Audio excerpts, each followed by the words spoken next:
So,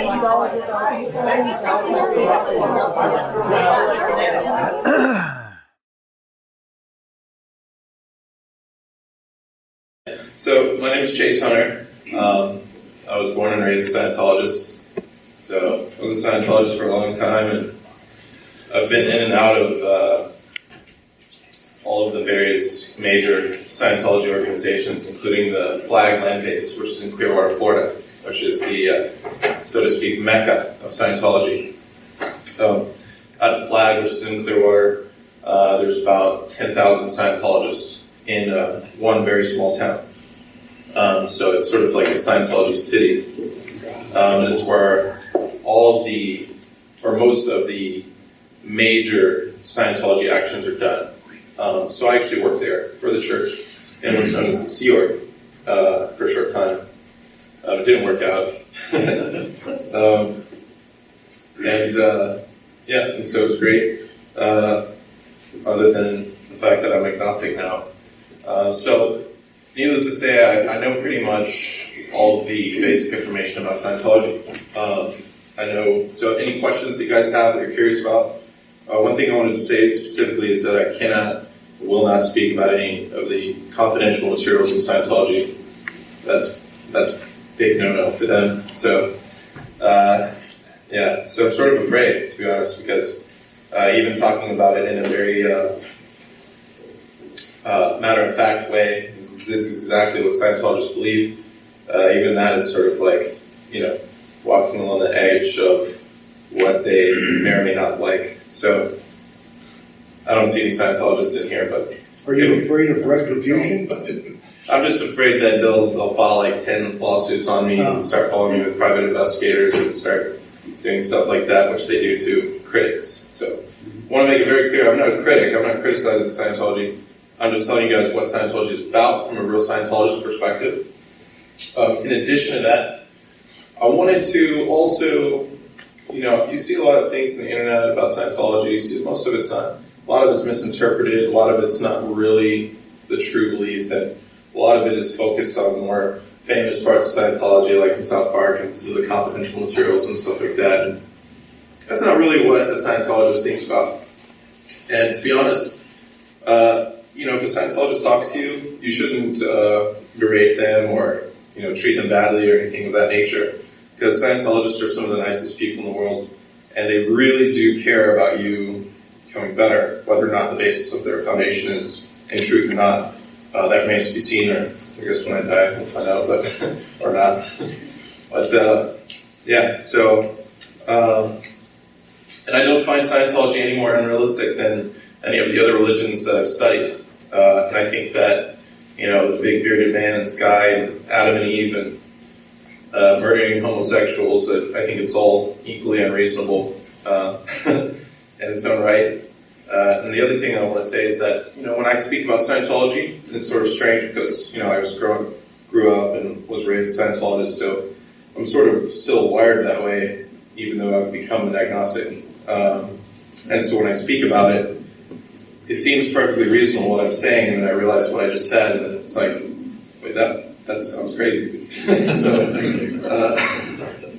And so it's sort of strange, and I guess other people that maybe, they were raised in Hinduism and they became an agnostic, they probably would feel the same way if they're explaining to someone else. So, and the reason why I want to do this is just to basically let my agnostic and atheist friends know the true information, what Scientologists really believe. So, please don't ask me any sensitive questions about the confidential materials, so just got to stress that.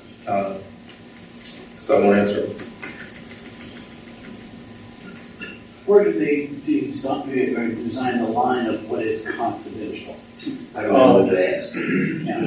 Right. So anything on the what's called the OT levels, I don't know if you guys are familiar with that or not, but I'll explain what those are here. It gets really interesting. So I'll explain that here in a minute. But there are definitely confidential materials which the church keeps very secret until you've obtained that level, so to speak, or you've made it through those actions to get there. So that's about it. So The other thing I wanted to say is that I can't tell you everything about Scientology. It's impossible. And that's why I actually wanted to show you guys this picture here. Start talking about the red volumes. I have a red volume here. So the red volumes, this is actually an older version. The newer ones, the text is a little bit bigger. But you can see that in this one, the text is pretty small, and this is just one book. Well, the newer versions, I think they just made the text a little bit bigger, but they're huge. They're like this thick. This is one of the smaller ones. But about that thick. They're a bit bigger than this. And there's 13 of them. And that's only the technical training side of Scientology.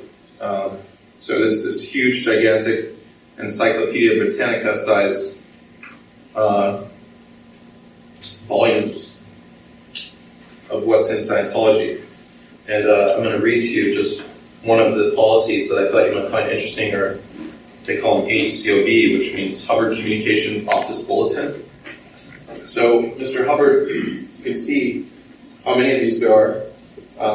He would be in his office. He has an office in every church in the world. So if you go down to 2200 Guadalupe, which is where I grew up, at that church, they have an office. It's all sitting pretty. It's all made. There's a pen and everything. It's wild. So I just wanted to read one of these to you, just to give you an example of one of the policies that might be in these books, and to give you an idea of how many there are, because there are literally like tens of thousands of these policies. So this one, it's called Child Scientology. And he says, save the child and you save the nation. If in the course of the next 15 years, Scientologists were to specialize in group processing of children, it might well follow that all of the goals of Scientology would thereby be realized. Thus, by processing children between the ages of 6 and 10, we would achieve in 15 years a sanity and alertness never before obtained in that portion of the populace between the ages of 21 and 26. The age bracket which contains the energy and influence most strikingly felt by civilization. Child Scientology could very well be, in terms of practice, the most important single field of endeavor in science. So used, without other addresses or assistances, Scientology might well bring about the condition of world peace, even if only by eradicating, through the restoration of sanity, the enthusiasm of youth for the sham glory of war. Therefore, we address here a subject which is broader than what will I do to cure Johnny's sneezes. Whether or not we are interested in those sneezes, whether or not we have tolerance or intolerance for children, whether or not we care to give them to the problems of child adjustment and sanity, each of us who has a vested interest in the continuation of earth and of men should be willing to invest some of his industry in the investigation and application of the group processing of children. So this policy is very long. And it goes sounds on. like the beginning of Hitler Youth. It really does. So this policy is, I guess, about 8 or 9 pages long. So these are called HCOBPLs, which is Hubbard Communication Office Bulletin Policy Letters. And these volumes here, just the red ones, are full of those. And it's just anything from how to make CalMag, which is what Scientologists drink, which is calcium and magnesium with vinegar, to this policy, to pretty much all of the technical aspects of Scientology. So I'm going to talk a little bit more about that here in a second, what that means. So then there's the green volumes, which is not quite as big, but still another probably 5,000 or 6,000 policies or something like that. And these are focused on how to run a business or how to run a organization. So that word is used in Scientology a lot, organization. So they call it the Sea Org, which is the main Scientology, like, sort of, like Wikipedia says, it's the paramilitary group of Scientology that runs the whole Scientology churches worldwide. So somebody who has read all of these is considered a well-trained Scientologist. And there's a course in Scientology called a St. Hill Special Briefing Course. St. Hill was one of the biggest churches and still is in England. And it was the standard model for what all the churches in the United States and in the world and in Africa and everywhere, they should all be like St. Hill. And they had successful meetings going there and lots of public. So the St. Hill Special Briefing Course is basically a huge course that takes a year full-time to complete. And basically what you do is you read one of these, and you use Scientology study technology, which is also interesting. Basically, if you read it and you came across a word that you didn't understand, let's say you didn't understand the word civilization, well, you have these dictionaries. You would look up the word in the dictionary, look up civilization, there might be like 2 or 3 definitions depending on what word it is, and then you'd find the one that fit. You'd make sentences with that until you understood it completely, and then you'd make sentences with all the other definitions. Now, I can tell you that in the 50s, and Ron Hubbard being a very, very literate man, very well educated, in Scientology you're going to come across a lot of words that you don't understand. So, reading these, you come across these crazy words that were used in the 50s that you never hear. You have to look them all up in the dictionary. So most Scientologists become extremely well educated, extremely well versed. Yes, sir. Did the dictionary that you used include the words that you made up? No, those are typically found in Scientology glossaries, or there's actually a Scientology dictionary, and it's about that thick. And there's a lot of words that he came up with, made up. So this course, you go through, you read one of these, you clear every word in it. There's other parts of study tech that you use too. You read all of it, and then you do what's called a clay demo. So the conceptual idea of the policy, you make these clay figurines, and you demo out the conceptual idea and label every single one of them. So you do this for a year full time, and that's how long, like maybe 10 or 12 hours a day. And that's how long it takes just to complete the St. Hill Special Briefing course, which is all the red volumes. So, yes, sir. Were all these volumes written by Hubbard? Every single one of them. Every policy. Well, some would argue, but yeah. And then there's the other course, which is the Organization Executive course, which is the other pretty much year full-time, or 8-9 months full-time studying these. So, not every Scientologist has, a year or 2 years salary or income to study all of these full-time. So most of the time people are studying for like maybe an hour or 2 to 3 hours a day, something like that. They go to course, maybe 4 hours, 6 hours, maybe it's just on the weekends. So if I take a Scientologist 10 years to study all of these per the actual course volumes. So it's impossible for me to tell you what's all in Scientology because I don't know it. I haven't done all these. I can give you a pretty basic idea. But I just wanted to give you guys an idea of how huge Scientology is. This is not like, you see Christianity or Judaism or the Tao or whatever. These are 1, 2 books, a lot of other books that people have written about it. But this religion is so huge that it's almost incomprehensible. Then that's not even the end.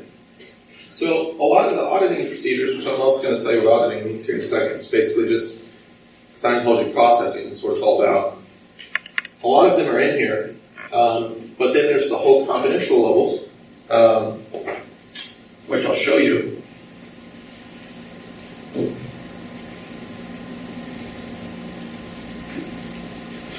This is called the Bridge to Total Freedom. And this is the whole map of all the steps and actions you can take in Scientology.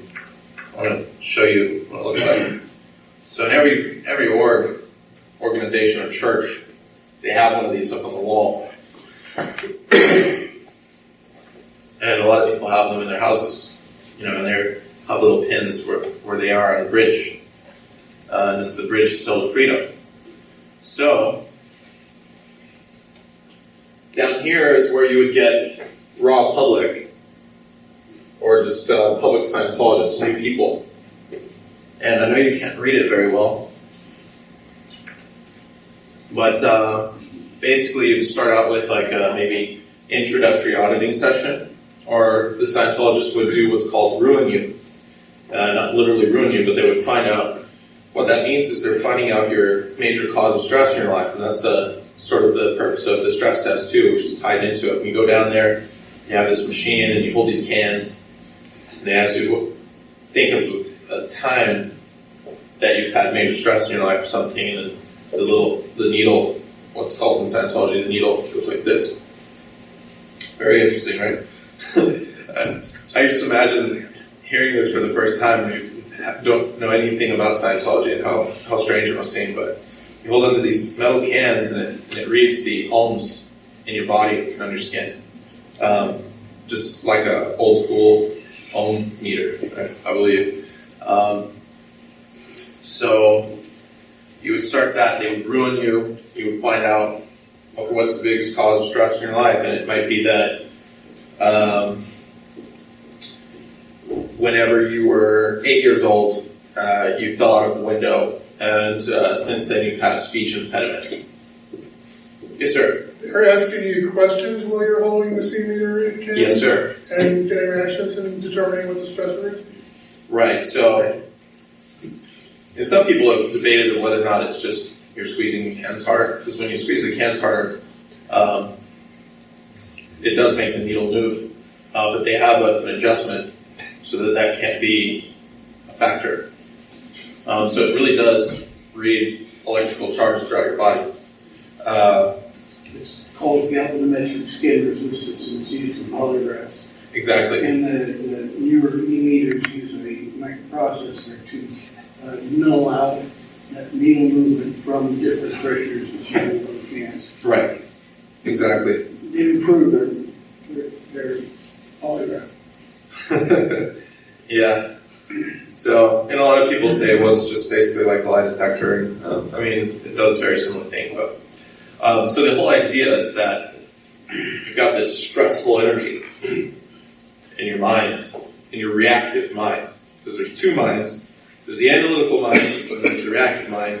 And the reactive mind is composed of this stressful energy, which is called charge. So it has an electric charge.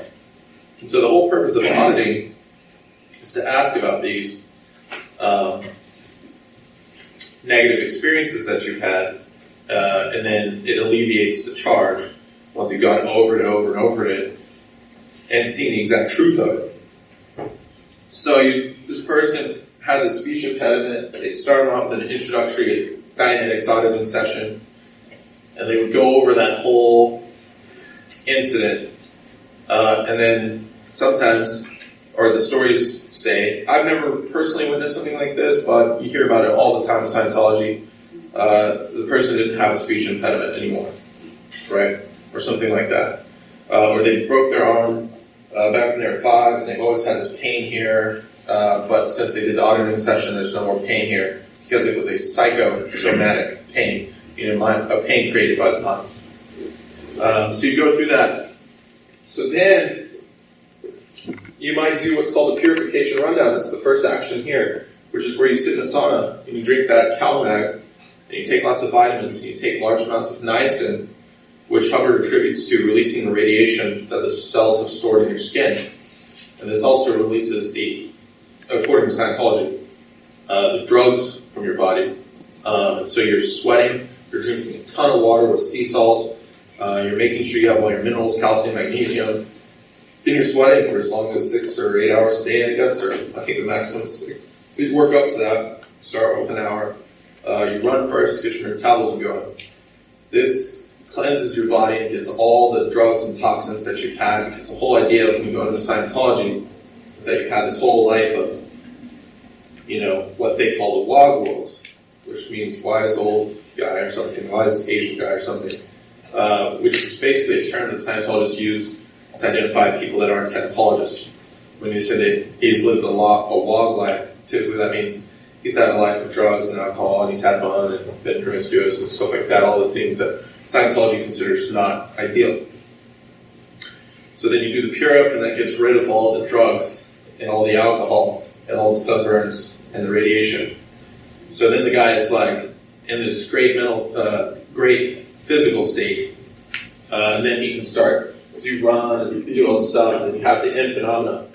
And in the stories that go with that are like, an example, one that I always think of is an Olympic swimmer that did the purification rundown.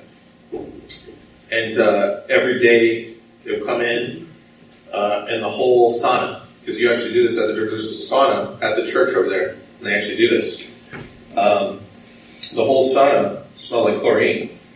And she did it for weeks and weeks and weeks. She just swam her whole life. This chlorine was lodged in her fatty tissue, because according to Scientology, that's where all these toxins are stored, in the fatty tissue. And I think there's some merit to that, because there are fat-soluble toxins, like THC, for instance. And so you, quote-unquote, run out these toxins. You run out these drug experiences.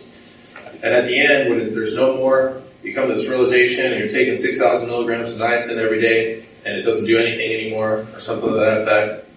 And in the Clear Body, Clear Mind, which is the book about that, you talk about how Hubbard talks about seeing someone with, it turned on the skin cancer, and then it ran out the skin cancer, and then it turned off the skin cancer. So it cleared the body of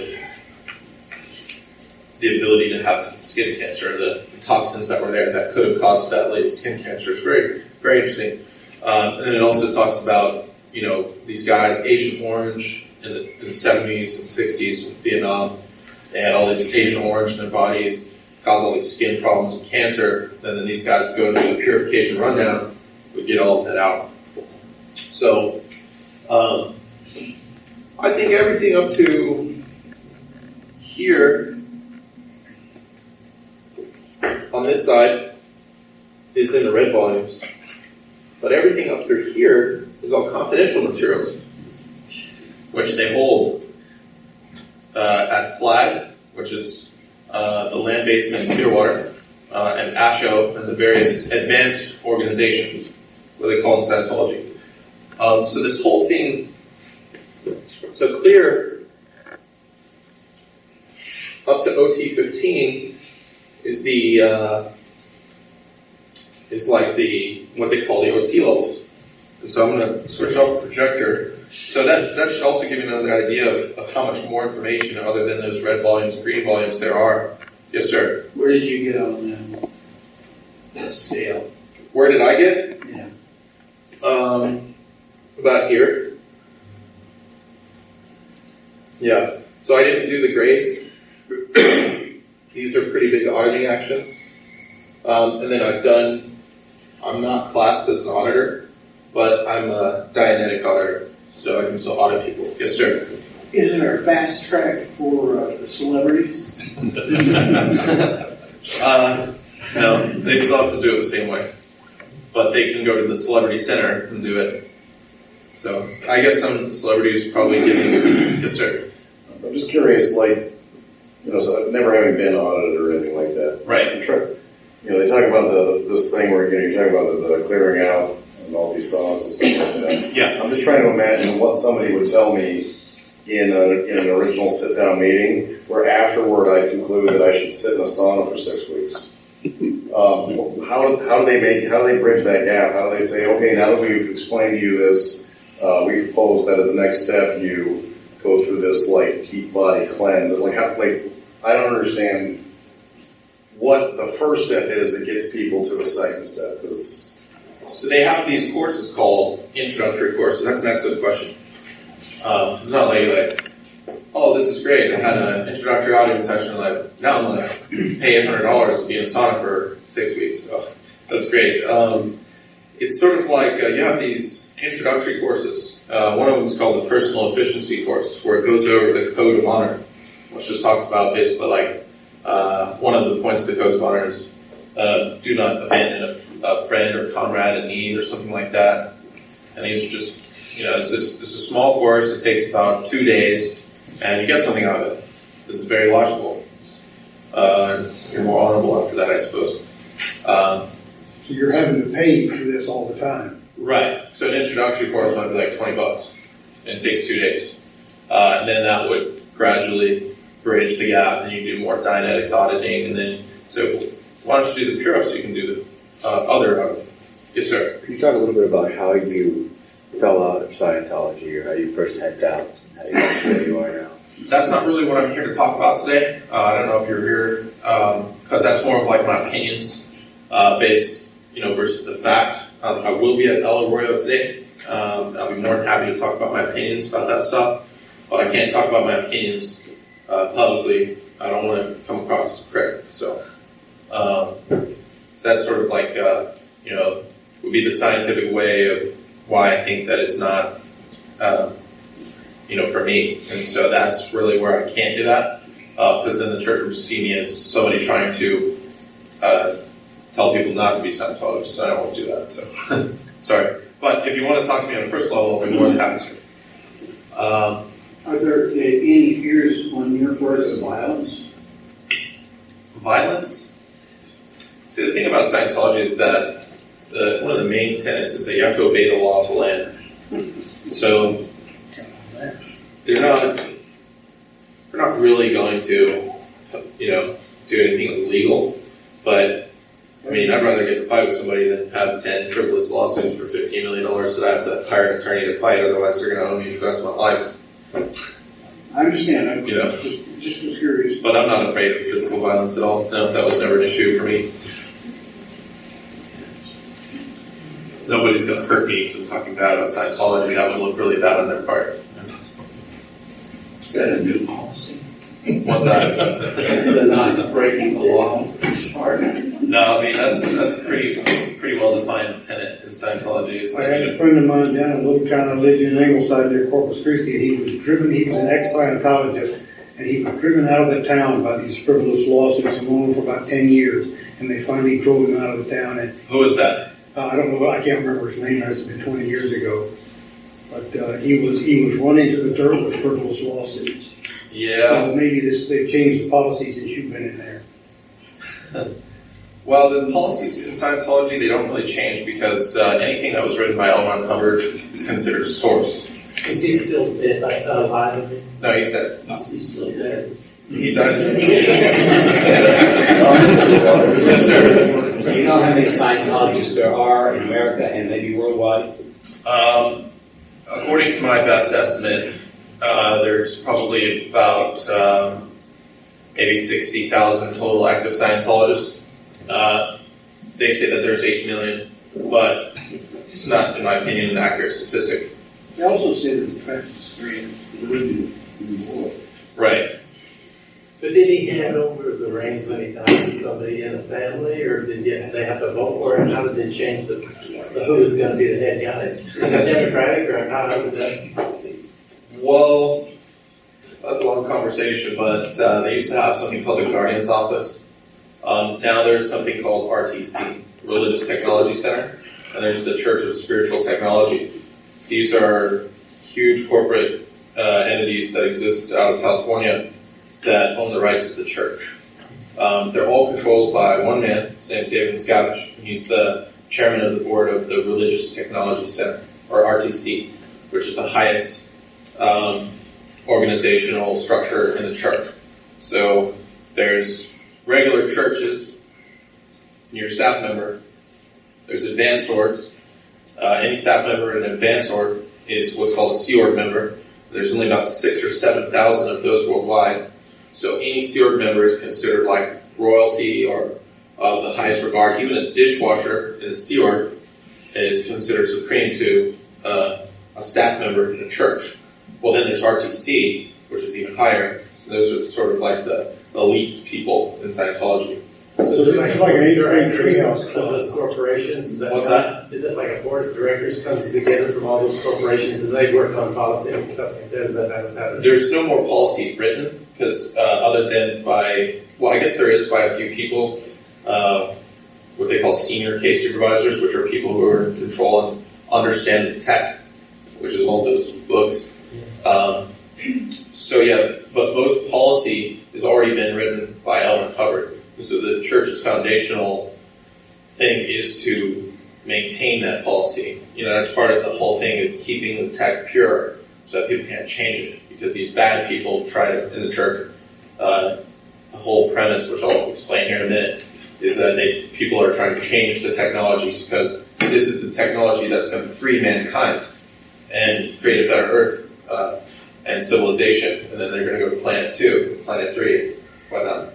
So another question, the goal is to make life better for all of humanity. Right. On those grounds, what interest they had in owning the rights to the church? Like, if I thought that I had something that would make life better for all mankind, I wouldn't care if I was able to make a dime at it. But owning the rights seems as if it can only be the only two motivations I can think of is either to make sure that you hold on your profits, or to make sure that the execution of the plan is rendered faithfully. So, is that it? Yeah, I mean, I could express my opinion, but I can't. So. Right, because I give it away for free if I thought I actually had something. That's fair. Yes, sir. Are we interrupting you? You have a process that you wanted to present to us, and Yeah. I think we're interrupting, aren't we? Yeah, it's okay if you guys have questions about specifics that I'm talking about, but once I'm done with this, it won't take very long. You guys can ask me all the questions you want. I'll be more than happy to explain it. So I just want to go through this, what I've prepared for you, because I think it's important that you understand these basic concepts if you want to understand Scientology. But I love the questions; they're really good. So I want to talk to you about the dynamics. In Scientology, there's these 8 urges towards survival, which are called the 8 dynamics. And I took these directly out word for word from the ethics book, which I have here, which is very, very common and often used in Scientology. The first dynamic is the urge towards survival as self. So that would be like keeping your nails clean, doing exercise, eating healthy, drinking enough water, things of that nature. The second dynamic is the urge towards survival through sex, both the act and production and raising of children. That's the definition here, but I know personally I've read probably 5 different definitions in 5 different places. It also includes creativity or creation, which is what children are, or at least considered in Scientology. So this could include other forms of creativity, like art or building something or sculpting. Second dynamic activities. In Scientology, your girlfriend would be called your 2D. That stands for second dynamic. The third dynamic is the urge towards survival through groups, social, racial, or political. So I think karaoke would be like a third dynamic activity, or a baseball team, something like that. The fourth dynamic is the urge towards survival through the species, or mankind. I want to talk about a passage I read, and I think it was the ethics book a long time ago, where he's talking about, because it's the 50s and the Cold War's going on or whatever, so he's talking about how the Russians, say we were fighting each other, and then Martians came down and invaded and started slaughtering people. Well, everyone would take arms and band together and defend Earth. So that's the fourth dynamic, is survival through mankind as a whole. The fifth dynamic is the urge towards survival through animals. That's the definition here, but I know that it also includes plants. So it's plants and animals. The sixth dynamic is the urge towards survival through matter, energy, space, and time of the physical universe. This is what we call MEST in Scientology. So they call physical labor MEST work. So, and when you're in the Sea Org, you got to get good at doing MEST work. The seventh dynamic is the urge towards survival through spirit. In Scientology, the concept of a spirit is referred to as a thetan. So a lot of people say that word thetan, but it's not really thetan, it's thetan. And it comes from the word theta. In Scientology, theta is basically like the sort of what they call static life energy. So somebody who's really theta is going to be really bright and have a lot of energy. Somebody who's n theta is dealing in bad news and talking people down. So a thetan has theta energy. So, the eighth dynamic is the urge towards survival through a supreme being. So this is really interesting in Scientology because the whole premise of Scientology is not actually focused on really the eighth dynamic in the beginning levels. So So in Scientology, there's really not a lot of talk and a lot of study about God or what that means or the Creator. But there is an axiom in Advanced Procedures and Axioms, which is a book in Scientology that I read that said one of the axioms was in the beginning there was a Creator. So it does basically, Scientology's view on God is there is a Creator of the universe and of these thetans, which is what we are in Scientology. And then we're a thetan in a body, right? So you don't own your thetan, you are the thetan. The I is the thetan, and it's the body that you're in control of. So you really don't hear too much about it, but I have read that the higher you go in Scientology, the more actions on the bridge to total freedom that you complete, the more you're conscious of or aware of the existence of the Creator. So I suspect that in the higher OT levels, which stands for operating thetan. So the whole concept is that in Scientology is that you're ceasing to exist as a body or just a earthling wog or whatever, and you're starting to exist as a thetan, and you're getting your native abilities back that you've lost because over time you've committed what's called overt and withhold, which is what I'm about to tell you about. So the concepts of the dynamics are the basics of ethics and morality in Scientology. A wrongful act or overt acts are defined as acts of omission or commission which do the least good for the least number of dynamics or the most harm to the greatest number of dynamics.